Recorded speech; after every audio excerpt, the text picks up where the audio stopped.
It totally goes against logic to put resources into trying to develop another planet as opposed to fixing this one. And talk about egocentric, where people are just trying to do the most fanciful things, when in reality, fixing this planet, healing this planet, that's enough of a challenge. You know, that's a big enough scope. But is it a bigger scope than trying to reinvent this planet on another planet that doesn't even have the core essentials for life as we know it? So if you were going to reinvent a planet on another planet, wouldn't you have a functional grasp of the planet that you're on first and then try and replicate it?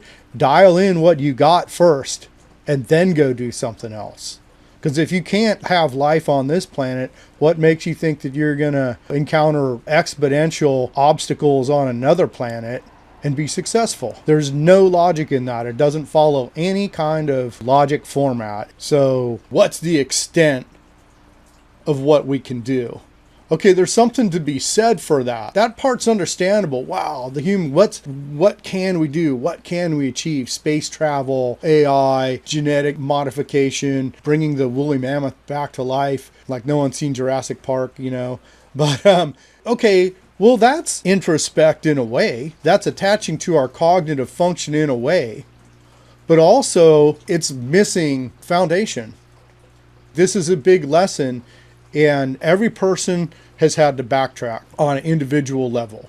And all science has had to backtrack and say, okay, this isn't working, let's go back.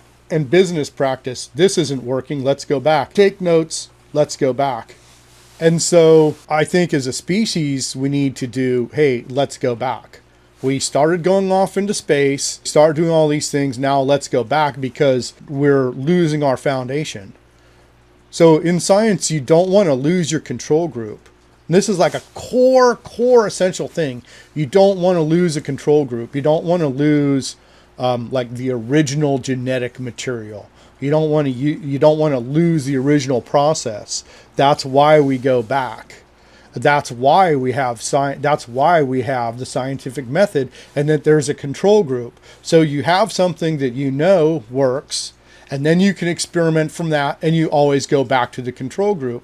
That way, you're not doing what the human species is reflecting right now. They've lost contact with the control group. So they're experiment on top of experiment on top of experiment on top of experiment, and they forgot some simple basic factors to life and the environment that we've evolved in.